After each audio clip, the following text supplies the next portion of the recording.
Welcome back again Kang Adi Channel, teman-teman semua. Sudah lama nggak bikin video YouTube ya. Kemungkinan per satu minggu, bisa satu minggu 2-3 kali saya upload video ya teman-teman ya. Karena memang akhir-akhir ini banyak sekali kegiatan yang harus saya kerjakan. Nah, kali ini saya akan sharing bagaimana sih caranya ketika kita akan memulai bisnis itu menghilangkan rasa takut. Nah, ini semuanya adalah share by pengalaman saya teman-teman ya.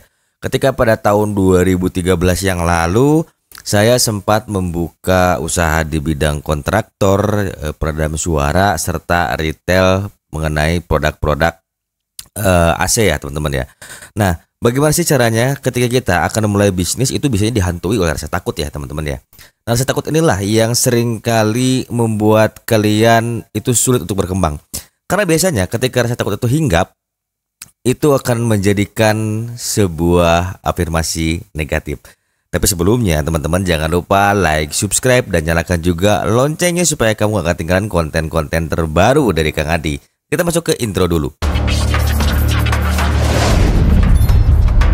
Baik teman-teman semua ya. Ketika kita berusia 25 tahun biasanya sudah mulai tuh berpikir gimana caranya ketika kita tuh bisa menjadi orang yang kaya, bahkan banyak duit ya pikirnya teman-teman semua. Arti kata banyak duit itu relatif. Apakah mapan sudah memiliki rumah, punya tabungan yang banyak, punya kendaraan yang cukup mewah ya. Tapi kita akan bicara di sini minimal kita bisa menghidupi diri kita sendiri dan membantu orang tua ya teman-teman ya. Buat kamu-kamu yang masih ada orang tuanya nih, konten ini wajib banget kamu tonton. Karena ini based on pengalaman dan saya ingin berbagi buat teman-teman semua. Hal yang paling pertama kamu lakukan adalah membangun sebuah afirmasi positif.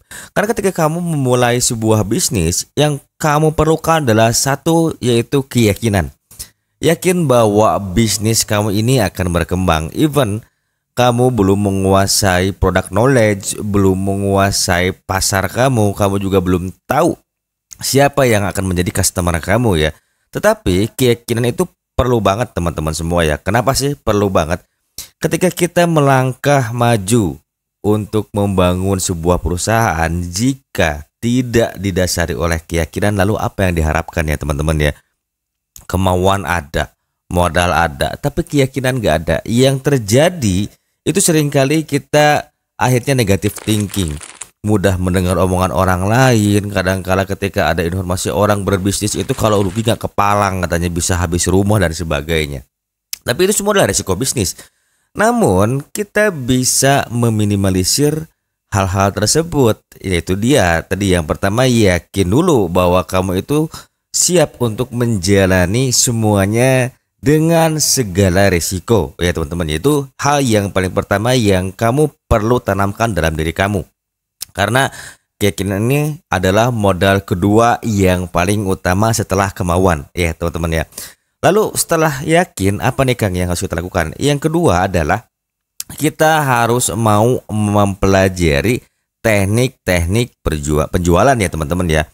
Kalau sekarang sih banyak yang ngebahas masalah marketing 6.0 ya, tapi saya tidak akan membahas lebih dalam karena saya pun masih banyak menganalisa ya teknik-teknik tersebut. Nah, misalnya ketika kamu mulai berjualan di bidang fashion, biasanya kamu tuh akan dimulai dari siapa dulu nih?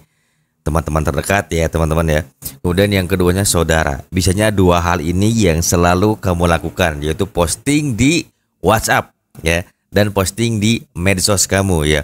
Sementara di Indonesia ini kan luasnya sudah luar biasa sekali ya teman-teman ya. Bahkan jika kamu bisa menjangkau seluruh Indonesia, bayangkan saja penjualan kamu bisa berapa banyak per hari. Lalu bagaimana caranya agar mindset kita tidak terpatok dengan dua hal ini, teman keluarga. Karena biasanya teman-teman begini ya, ketika kita berjualan di satu bidang, itu tidak setiap hari orang membeli. Andai kata misalnya makanan pun sama, tidak semua orang membeli tiap hari. Lalu bagaimana caranya supaya mendapatkan penjualan setiap hari teman-teman ya? Artinya berarti kita harus memperluas networking kita. Nah, bagaimana untuk memperluas networking ini? Yang pertama, kamu harus mulai membuka mata kamu dengan digitalisasi. Artinya, di sini ada TikTok, Instagram. Dua platform ini sangat powerful sekali teman-teman ya. Ketika kamu ingin membangun sebuah bisnis. Nah, Artinya kamu harus scale up kemampuan sosial media marketing kamu ya. Tapi kalau kamu punya modal ya yang pastinya kamu bisa hire orang-orang yang berkompeten di bidangnya. Tapi kita tidak akan bahas itu karena kita mulai from zero to hero ya teman-teman ya. Yang pertama kamu lakukan adalah pelajari cara membuat konten ya. Ketika kamu sudah mengetahui bagaimana cara membuat sebuah konten yang bagus, kamu mulai beriklan. Saya berkali-kali ketika membuat konten, kenapa sih Kang isunya iklan mulu ya. Tahun 2013 yang lalu, saya merupakan orang yang sangat introvert teman-teman ya. Saya buka usaha tapi saya malu untuk jualan, malu untuk mendatangi langsung orang-orang yang memiliki potensi untuk bisa menjadi customer. Saya malu harus bawa map, datang ke proyek, nawarin jasa pekerjaan saya, serta nawarin barang. Nah saat itu saya tercetus. Bagaimana caranya supaya saya bisa tetap berjualan tanpa harus bertatap muka? Artinya saya langsung membuat sebuah blog. Nah ini dia blognya ya teman-teman ya. Waktu itu saya bergerak di bidang peredam suara. Meskipun tulisan saya ini sangat jauh dari kata bagus, tapi ketika saya iklankan di Google Ads, ini mendatangkan sebuah penjualan teman-teman semua ya.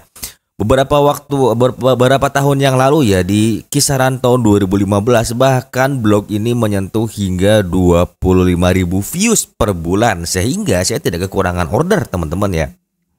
Nah ketika itu saya datang lagi nih, ada Google Business. Nah ini Google Business saya teman-teman semua sudah centang biru karena dari pertama mereka ada saya sudah mendaftar menjadi anggota mereka ya teman-teman ya. Nah dengan begitu saya pun mulai mengiklankan Google Business dan blog saya teman-teman. Nah hasilnya adalah setiap bulan saya ada pendapatan, meskipun tidak miliaran, belum ratusan juta, setidaknya ada puluhan juta yang masuk, bahkan hampir menyentuh 100 juta setiap bulannya. Nah tinggal kita mengelola manajemen keuangan yang baik. Nah apalagi di era digital sekarang, untuk bikin sebuah konten yang menarik itu tidak perlu jauh-jauh teman-teman ya. Kalian bisa ATM, amati, tiru, dan modifikasi.